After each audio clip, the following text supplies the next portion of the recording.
അല്ല ചേച്ചി, പുറത്തെന്താ അവധിന്ന് എഴുതി വെച്ചിട്ടുണ്ടല്ലോ ഇന്ന്. ഗ്യാസ് തീർന്നു.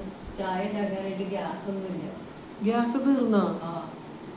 എന്തൊരു കഷ്ടമാണ് നോക്കണേ. ആ UPA സർക്കാർ ഭരിച്ചിരുന്നപ്പോ ഒരു പ്രശ്നം ഉണ്ടായിരുന്നില്ല.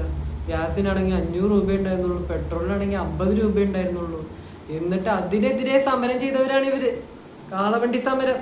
അതെ, അന്ന് മര്യാദക്കായി UPA സർക്കാർ 500 രൂപയ്ക്ക് ഗ്യാസും 50 രൂപയ്ക്ക് പെട്രോളും ഒക്കെ കൊടുക്കുന്നതായിരുന്നു. അവരെ വെറുതെ പിടിച്ചു മാറ്റി.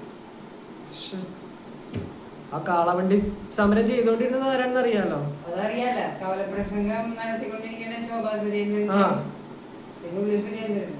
അല്ല, ഇനി അന്ന് മറ്റേ ബുദ്ധി കൂടി ശാസ്ത്രജ്ഞനായിട്ടുള്ള ജനങ്ങൾ ജയിപ്പിച്ച മന്ത്രിയല്ല, മോദിയാൽ തെരഞ്ഞെടുക്കപ്പെട്ട ഒരു മന്ത്രി.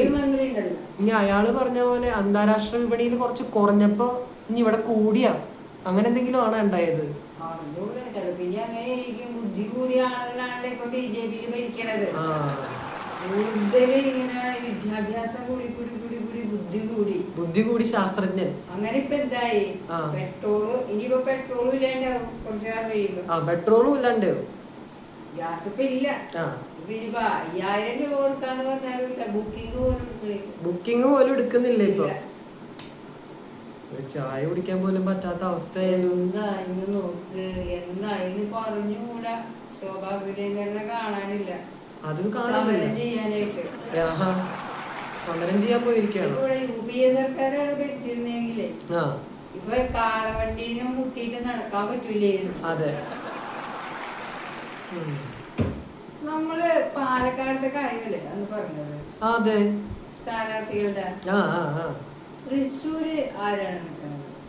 തൃശ്ശൂര് 3ാമത്തെ പ്രാവശ്യം ആ പത്മജല്ലേ നിക്കുന്നത്.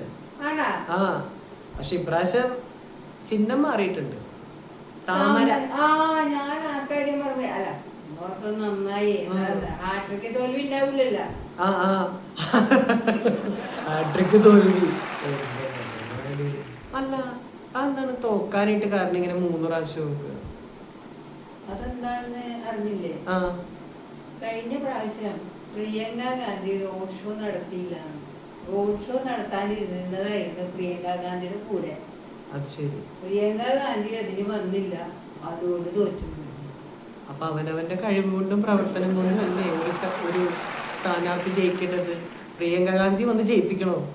അതുകൊണ്ട് അതിന്റെ പ്രതികാരമായിട്ട് ഇപ്രാവശ്യം മോദിയുടെ കൂടെ റോഡ് ഷോ അപ്പൊ ഇപ്രാവശ്യം ജയിച്ചിരിക്കും. ഈ തൃശ്ശൂര് ഞാനിങ്ങോട്ട് എടുക്കും എന്നും പറഞ്ഞോണ്ട് എടുത്തില്ലേ ഒരു മന്ത്രി. ഇവിടെ മെട്രോ എന്തൊക്കെ കൊണ്ടുവരുമെന്ന് പറഞ്ഞിരുന്നല്ല. അതും പറഞ്ഞല്ലേ ആൾക്കാരെ പറ്റിച്ചത്. പക്ഷെ മെട്രോ അല്ല കൊണ്ടുവന്നത്, ഓട്ടുചോറി. അതെന്താ വല്ല പദ്ധതിയാണോ? അതെ, അതിപ്പോ BJPയുടെ ഒരു പദ്ധതിയായി മാറിയിരിക്കുകയാണ്. അത് ശരി.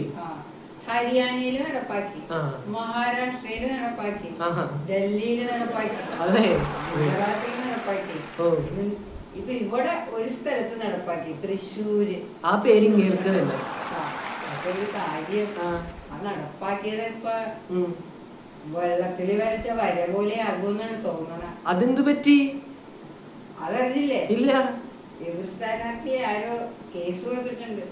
കേസ് കൊടുത്താ? കേസ് കൊടുത്ത്. അത് ശരി. എന്താ സംഭവം? വോട്ടുചോറി ഇവിടെ ഒരു വീട്ടില് 60, 70, 80 ഒക്കെ വോട്ട് ഒരു ഫ്ലാറ്റിൽ നിന്ന് പിടിച്ചല്ല. ഒരു ഫ്ലാറ്റിൽ നിന്ന് തന്നെ 50, 60 ഒക്കെ വോട്ടാണ് ഉത്തർപ്രദേശിലും ഇവിടെയൊക്കെ. ഇവിടെ ഏതോ അത്രയൊന്നുമില്ലെന്നോ. ഇവിടെ അത്രയില്ലല്ലേ? കുറച്ചും കൂടി സാക്ഷരത ഉള്ളതുകൊണ്ട് കുറച്ചുകൂടി അത്രയും പറ്റില്ല. ആൾക്കാരെ പറ്റിക്കാൻ അങ്ങനെ പറ്റില്ലല്ലോ. അല്ല, അപ്പൊ ഇതുപോലെ പണ്ടൊരു ചേച്ചിനെ പറ്റിച്ചിട്ടില്ലേ ഇങ്ങേര്? പ്രിയങ്ക ഗാന്ധിക്കെതിരെ നിന്ന് പ്രിയങ്ക ഗാന്ധിനെ അങ്ങോട്ട് തോപ്പിച്ചു കളയുമെന്ന് പറഞ്ഞത്. അതെ, ആ ചേച്ചിനെ മന്ത്രിയാക്കുമെന്ന് പറഞ്ഞത് ഈ മന്ത്രി. അതെ, ഈ മന്ത്രി. അല്ല, ഈ മന്ത്രിയുടെ തന്നെ ഇപ്പൊ ഈ മന്ത്രി കൊടുത്തൊരു പേന, അത് മാത്രമേ കയ്യിലുള്ളൂ. പാർലമെന്റിലെ MP ആയിട്ട് ഒപ്പിടാനായിട്ട് ഒരു പേന കൊടുത്തു. അതെ അതെ, ഇപ്പൊ ഒപ്പിടുന്നു പറഞ്ഞിട്ടല്ലേ ഒരു പേന കൊടുത്തു. ഇപ്പൊ ആ പേന എന്തോ ലേലം വിളിച്ച് പോയിന്ന് പറയുന്നുണ്ട്. അയ്യോ, എന്നിട്ട് ഇപ്പൊ ചേച്ചി എവിടെ പോയി? ചേച്ചിനെ ഇപ്പൊ പുതിയതായിട്ട് ഇറങ്ങിയിട്ടുണ്ട് വീണ്ടും. ഇപ്പൊ ഇപ്പൊ നിയമസഭാ തെരഞ്ഞെടുപ്പിൽ എവിടെയെങ്കിലും നിർത്തണ്ടേ? സ്ഥാനാർത്ഥികളില്ലാതെ നടക്കല്ലേ. ഓ ഇനിയിപ്പോ അവിടെ തോറ്റു കഴിയുമ്പോ വീണ്ടും ഇനി അടുത്ത ലോക്സഭാ തെരഞ്ഞെടുപ്പ് വരുമ്പോ അവിടെ, പിന്നെ പഞ്ചായത്ത് ഇലക്ഷൻ വരുമ്പോ അവിടെ, പിന്നെ നിയമസഭ, ഇങ്ങനെ പോയിക്കൊണ്ടിരിക്കുകയാണ്. അപ്പൊ തോൽവികളുടെ റെക്കോർഡുകളും കൂടിക്കൊണ്ടിരിക്കും. ഇതുപോലെ കഴിഞ്ഞ നിയമസഭാ തെരഞ്ഞെടുപ്പിൽ സീറ്റ് കിട്ടാതെ ഒരു ചേച്ചി പോയിട്ടുണ്ട്. അയ്യോ, മൊട്ടടിച്ച ചേച്ചി. മൊട്ടടിച്ച ചേച്ചി തന്നെ. ഇപ്പൊ എന്താ NCBയിൽ പോയി പഞ്ചായത്ത് ഇലക്ഷന് ഇട്ട നില പൊട്ടി 3-ാം സ്ഥാനത്താണ് എത്തിയത്. ഇപ്പൊ എന്താണ്, നിയമസഭയിൽ സീറ്റ് കിട്ടിയില്ല.